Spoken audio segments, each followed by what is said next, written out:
সংবাদ সবাইকে স্বাগত জানাচ্ছি আমি ফিরোজ তোহা। শুরুতেই সংবাদ শিরোনাম। শুরুতেই জানিয়ে দিব এই মুহূর্তের সর্বশেষ গুরুত্বপূর্ণ আপডেট বাংলা সংবাদ। সরকার গোটা দেশকে ভয়ের রাজত্বে পরিণত করেছে বলছেন মির্জা ফখরুল। এরপর থাকবে মুন্সিগঞ্জে আওয়ামী লীগের দুপক্ষের সংঘর্ষ, গুলিবিদ্ধ 2। জানিয়ে দিব গ্রাম্য দলাদলিকে কেন্দ্র করে দুই পক্ষের সংঘর্ষ, নারীসহ আহত 15। এবারে জানিয়ে দিব সুনির্দিষ্ট হামলার সংখ্যা নেই, তবুও সতর্ক ডিএমপি। জানিয়ে দিব একটি গুরুত্বপূর্ণ সংবাদ, ইরান ও ইসরায়েল উত্তেজনা, যুদ্ধের প্রস্তুতির নির্দেশ কিমের। এবং সর্বশেষ জানিয়ে দিব গুপ্তচরবৃত্তের দায়ে সাবেক মার্কিন রাষ্ট্রদূতের 15 বছরের কারাদণ্ড। এতক্ষণ শুনছিলেন সংবাদ শিরোনাম, এবারে বিস্তারিত। তবে তার আগে কমেন্টস করে জানিয়ে দিন আপনি কোন জেলা থেকে আমাদের সংবাদটি দেখছেন এবং শুনছেন।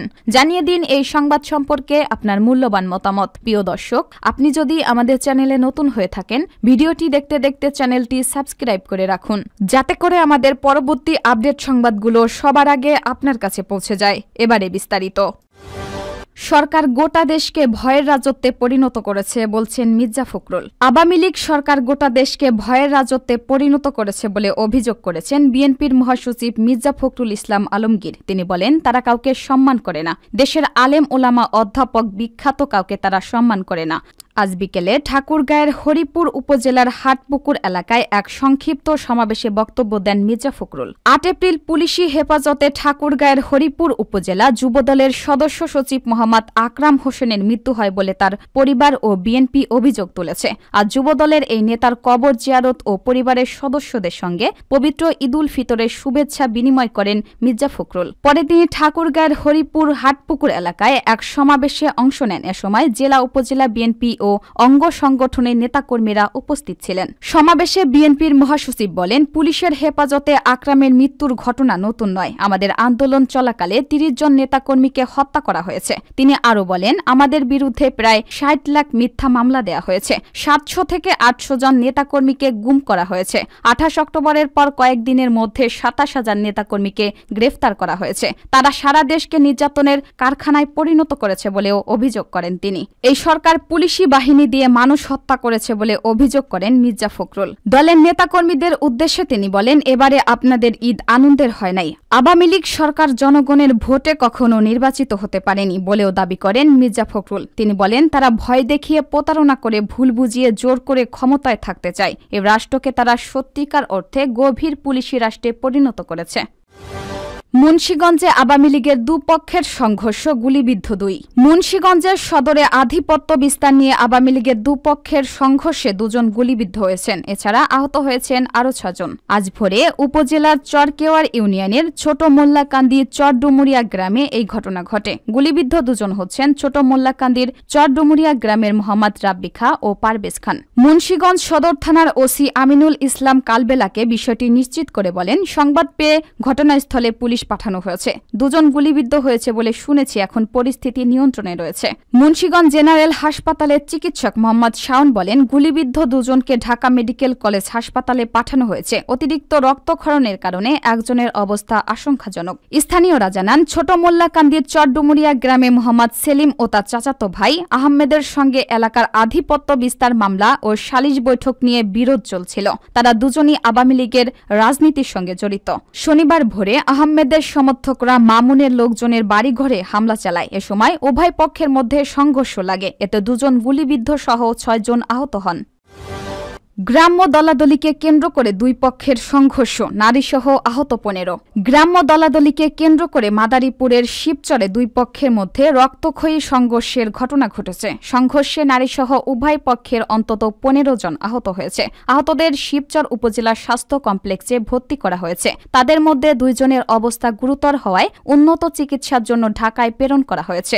এলাকায় পুলিশ মোতায়েন করা হয়েছে। স্থানীয়রা জানান, জেলার শিবচর উপজেলার কাঁঠালবাড়ি ইউনিয়ন ইউনিয়নে দোতারা হাজী ইয়াসিন মোল্লাকান্দি গ্রামের শাহজাহান মোল্লার সমাজের কয়েকজন লোক সম্প্রতি একই বংশের হাজী মতি মোল্লা সমাজে যোগদান করে।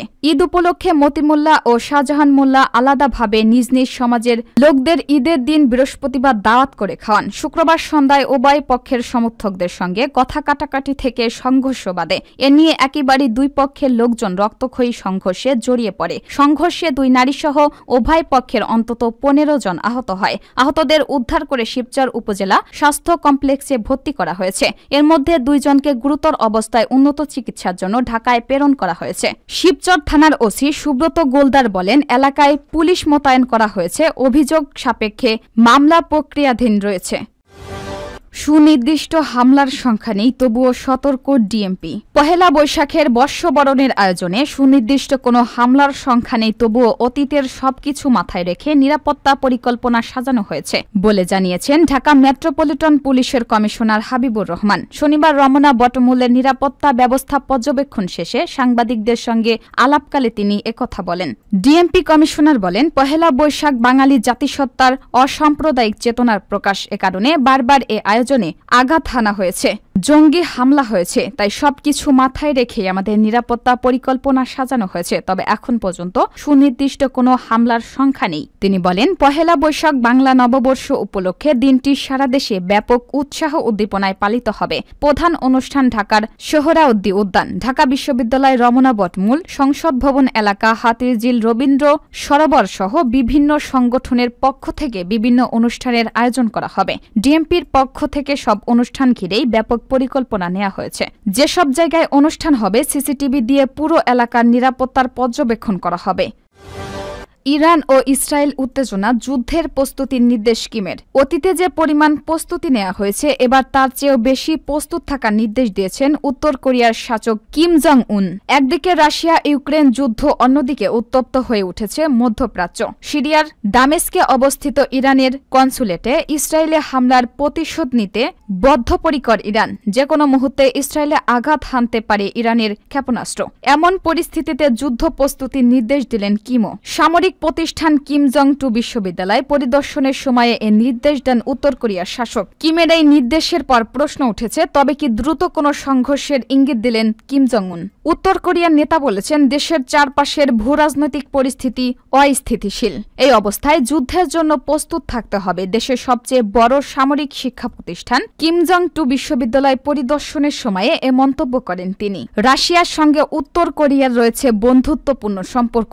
পুতিন সম্প্রতি ইউক্রেনে হামলা জোরদার করেছেন। অন্যদিকে মধ্যপ্রাচ্যে সংঘাত ছড়িয়ে পরপর আশঙ্কা দেখা দিয়েছে ইরান যাতে ইসরায়েলে হামলা না চালায়, এজন্য বারবার সতর্ক করেছে যুক্তরাষ্ট্র। ইসরায়েলকে সঙ্গ দিলে মার্কিন সামরিক ঘাঁটিতেও হামলা চালানো হবে বলে ঘোষণা করেছে ইরান। এই পরিস্থিতিতে কিমের মন্তব্য হুমকি নাকি আগাম সতর্কতা, তা নিয়ে শুরু হয়েছে জল্পনা। গুপ্তচর বৃত্তির দায়ে সাবেক মার্কিন রাষ্ট্রদূতের 15 বছরের কারাদণ্ড।